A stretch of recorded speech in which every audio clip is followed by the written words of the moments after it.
ঘটা করে বার কয়েক সংবাদ মাধ্যমে বিবৃতি প্রদান করলেও আগরতলা পুর নিগম মেয়র দীপক মজুমদার কোথাও কোনো কর্ণপাত করছে না একাংশ থেকে শুরু করে নিগমের সাফাই কর্মীরা।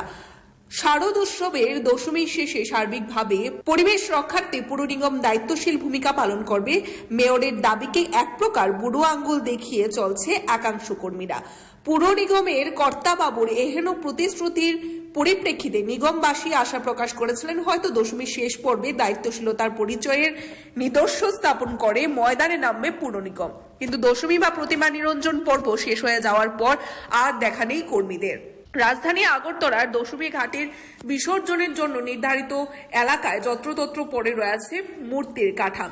এগুলো থেকে অনায়াসে জল কিংবা পরিবেশ দিয়ে দূষিত হচ্ছে, তাতে সন্দেহের কোনো অবকাশ নেই। দাবি উঠছে সার্বিকভাবে পরিবেশের স্বার্থে অনতিবিলম্বে উপযুক্ত ব্যবস্থা গ্রহণ করুক পুর নিগম। Video report, Tripura news 8।